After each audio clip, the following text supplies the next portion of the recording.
Terletak paling timur Provinsi Riau, Kabupaten Indragiri Hilir menjadi daerah yang memiliki banyak desa yang letaknya berada di sebuah pulau-pulau kecil, yang lokasinya cukup jauh dari pusat pemerintahan. Bahkan dari 197 desa yang ada, lebih dari 50 desa berada di ujung utara dan selatan kabupaten dengan 1.000 parit tersebut, sehingga menjadi daerah yang terisolir.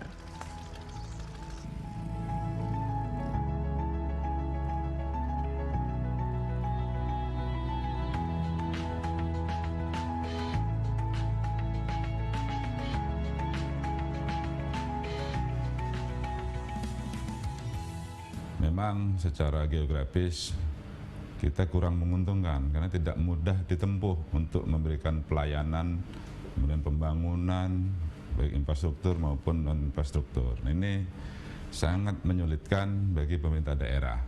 Namun kita di pemerintah daerah Indragiri Hilir ini ada kegiatan program unggulan kita adalah untuk pengentasan atau memprioritaskan keterisolasian desa. Artinya semua desa diupayakan dengan membuka isolasi untuk memudahkan bagaimana para masyarakat kita ini membawa hasil kebun masyarakat ini mudah menuju ke pusat perekonomian seperti pasar desa, pasar kecamatan, bahkan pasar kabupaten.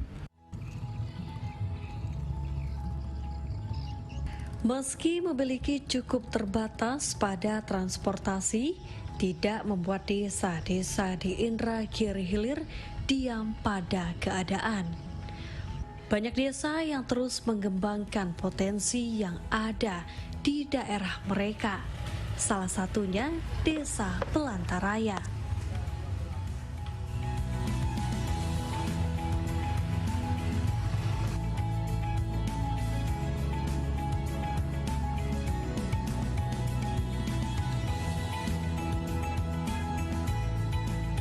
Belantaraya, kalau dikatakan dari namanya saja sudah mirip-mirip hutan belantara, yang tidak terbayang kita ada seperti kota kecil di dalamnya. Alhamdulillah dengan program-program yang dikeluarkan oleh pemerintah, baik pemerintah pusat, pemerintah provinsi melalui BKK-nya, kemudian pemerintah kabupaten melalui program arahan kabupaten, Desa Belantaraya kalau menurut saya ini sudah sangat baik dan maju.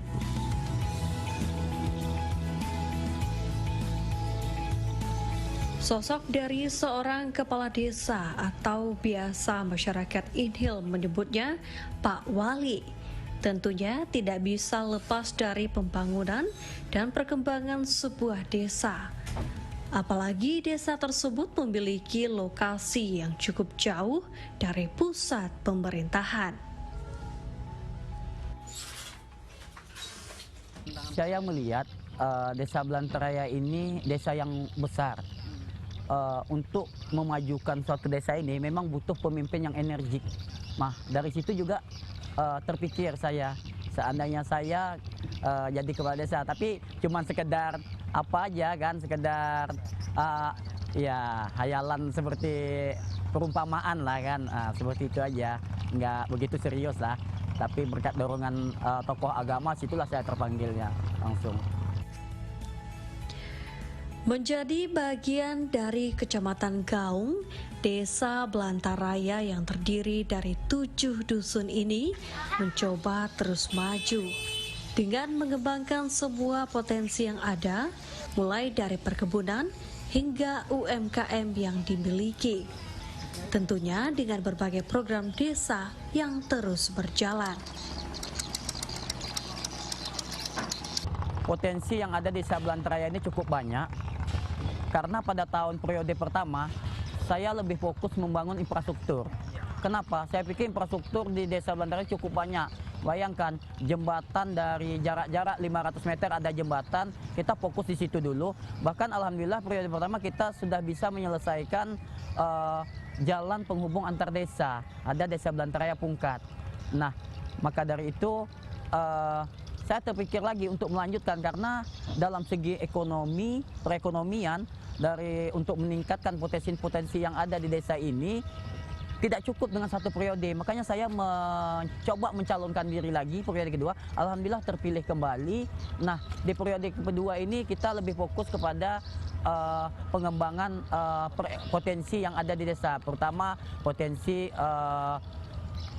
pertukangan, perahu kayu, juga ada potensi kebun nenas yang ada di sini, kebun jambu kristal. Nah, saya berpikir potensi yang ada itu memang harus kita kembangkan. Bagaimana ke depan potensi itu masyarakat Desa Belantaraya bisa memanfaatkan lahan-lahannya yang tidur itu, yang tidak dimanfaatkan, bisa dimanfaatkan untuk bercocok tanam seperti jambu kristal dan nenas tadi, Pak.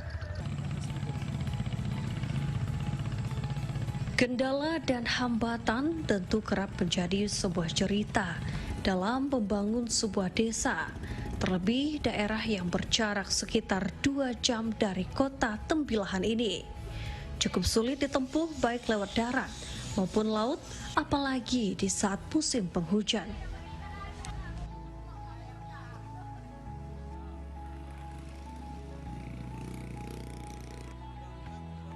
Desa Belantaraya ini boleh dikatakan desa yang paling luas di Kecamatan Gok. Bahkan di Inhil boleh dikatakan termasuk desa yang cukup luas.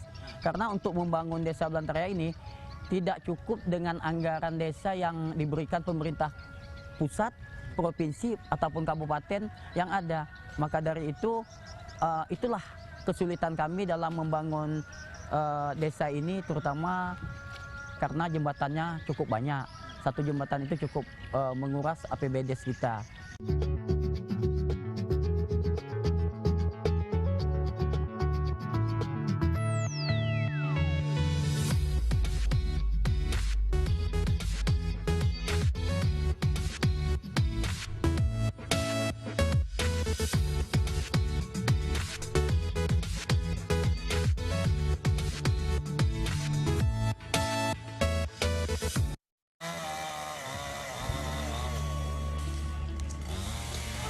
Salah satu potensi usaha masyarakat yang cukup populer dari Desa Belantaraya adalah pembuatan perahu. Banyak usaha pembuatan perahu yang masih terus berkembang di desa yang juga dengan nama Desa Belanta ini.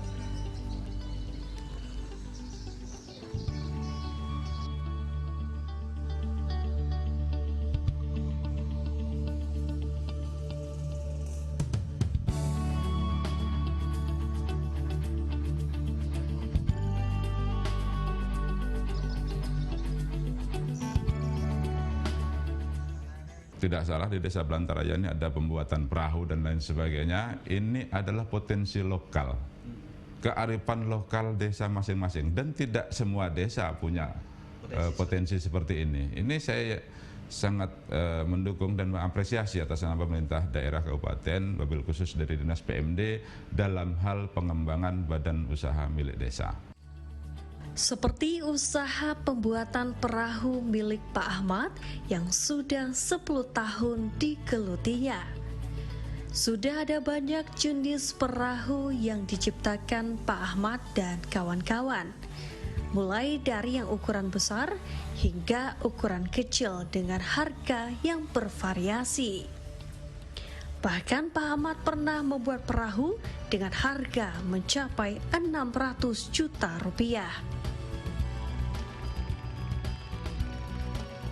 Saat ini mereka banyak menerima pesanan untuk pembuatan perahu balap yang memang saat ini sedang populer di Inhil dengan harga kisaran 17 juta rupiah. Karena di Desa Belantaraya ini peminat pompong agak lumayan banyak kan. Orang keperluan petani kan, untuk ke kebun kan, ngambil kelapa apa semua kan. Pokoknya ibarat tuh ya banyaklah peminat deh, karena untuk transportasi kan laut, darat kan tak bisa di Belantaraya nih.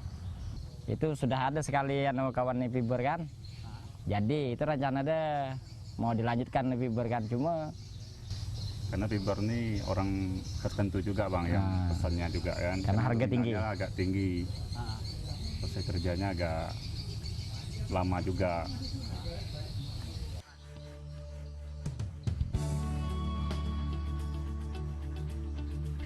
Sebuah usaha tentu ada kendala. Begitu juga dengan pembuatan perahu yang mulai kesulitan mencari bahan baku. Pengrajin perahu di Desa Belantara Raya yang terkadang harus memesan bahan dari luar daerah yang berdampak kepada waktu pembuatan yang semakin lama.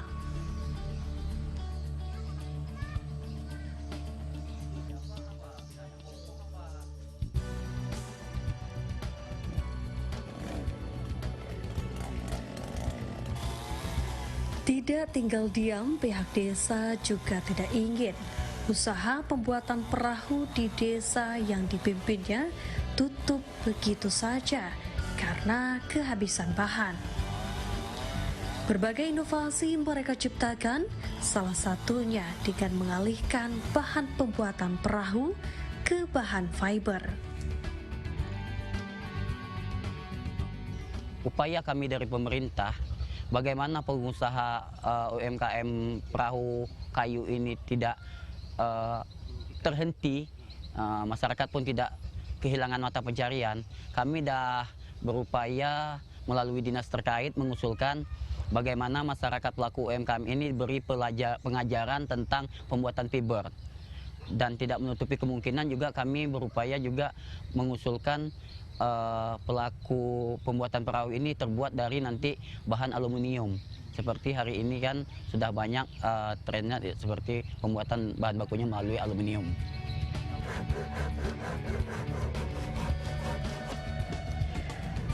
Meski saat ini pembuatan perahu dari fiber tidak begitu banyak, namun secara berangsur inovasi ini harus mereka pelajari agar perahu dari Desa Belantara Raya tetap berjaya dan ada di sekitar kita.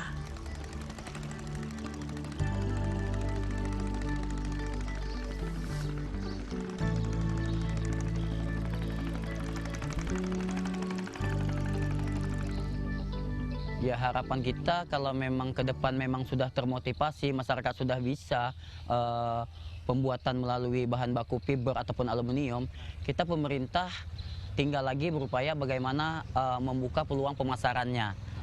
Kita akan promosikan melalui bukan saja di dalam daerah, juga kita pasarkan ke luar-luar daerah nantinya.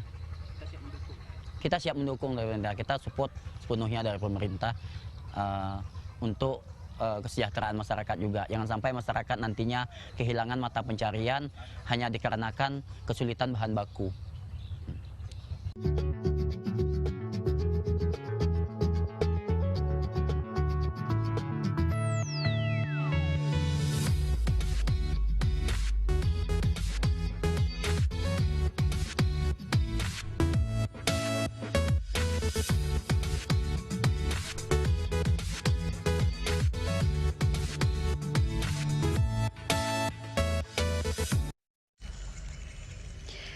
Tidak hanya potensi alam yang dikembangkan, namun potensi sumber daya manusia juga ditingkatkan oleh Desa Belantara Raya melalui sebuah program Rumah Tahfiz.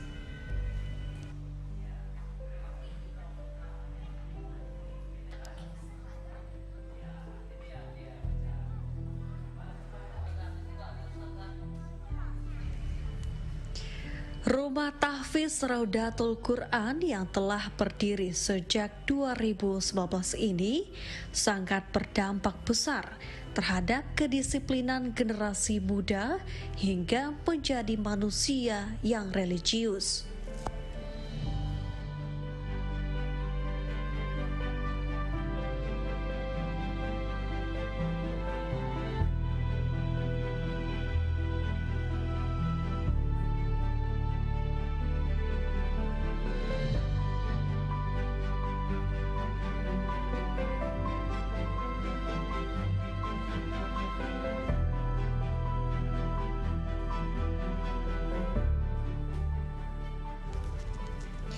Bahkan desa Belantaraya yang dulunya kesulitan untuk mencari kori dan koriah, saat ini malah kesulitan menyeleksinya. Karena memang rumah tahfiz yang dibina oleh 3 guru ini banyak menghasilkan generasi muda yang agamis.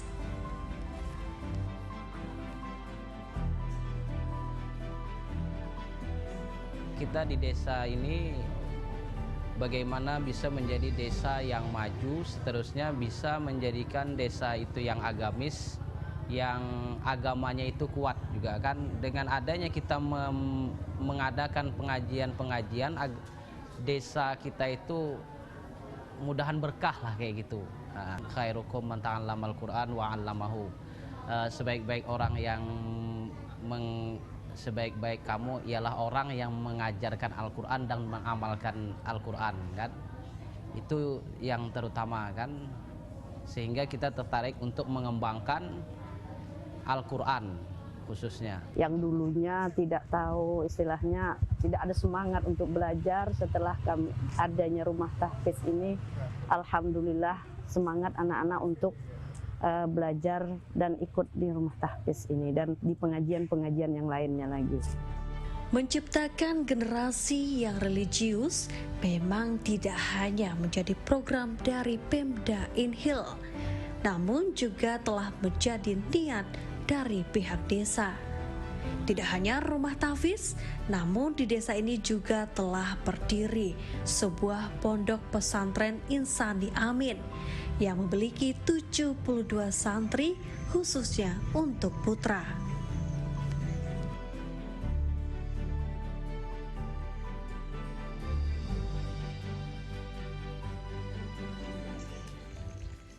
Harapan kami pertama dengan adanya rumah tahfiz ini tentunya ke depan bisa melahirkan para hafiz dan hafizah, para penerus imam, para penerus bilal, para penerus ustadz. Tentunya juga pondok pesantren yang lagi kami sedang berjalan pada hari ini, ketika anak-anak generasi kami yang lagi bersekolah di Kalimantan, di pondok di sana, pulang di sini ada wadah untuk menyalurkan ilmu yang mereka dapat dari sana nantinya untuk diajarkan tentang ilmu agama kepada generasi-generasi kita yang ada di sini. Selain itu juga dengan adanya rumah tahfiz dan pondok pesantren di desa ini, masyarakat cukup terbantu. Kalau harus mondok di luar daerah, tentu biayanya cukup besar. Tapi dengan adanya pondok pesantren di sini, tentu bisa lebih hemat biaya. Dengan biaya seadanya mereka sudah bisa menyekolahkan anaknya di pondok pesantren sini juga.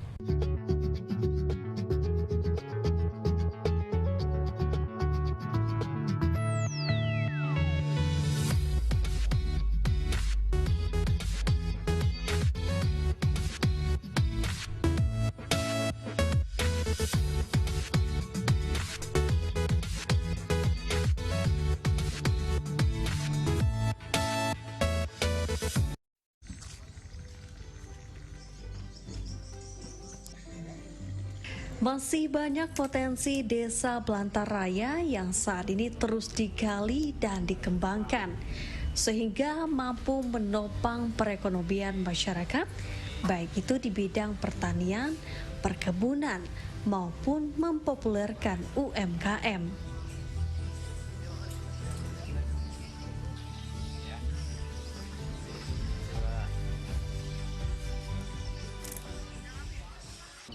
Saya ingin desa ini menjadi desa percontohan, terutama dalam bidang perekonomian.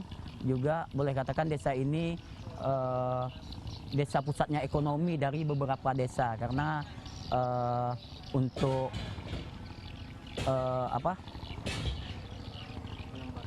pengembangan potensi di desa ini, terutama dalam bidang dagang, di sini cukup pusatnya, Pak. Jadi desa-desa tetangga baik membeli sembako ataupun material-material, pusatnya di desa ini.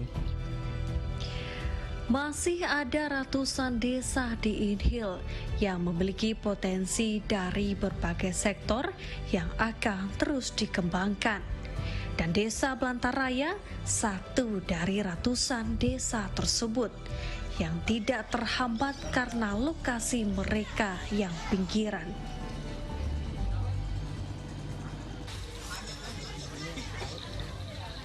Nah, untuk usaha-usaha yang ada di Badan Usaha Milik Desa ini disesuaikan dengan potensi di desa kita masing-masing. Jangan memaksakan potensi yang ada di orang, dan ini akan menghabiskan biaya, hasilnya belum jelas. Artinya kalau memang kita adanya pengrajin perahu, maka kita tingkatkan bagaimana perahu ini bisa semakin diminati orang dan bahan bakunya terjangkau oleh kita, teknologinya kita bisa miliki, kita bisa kuasai.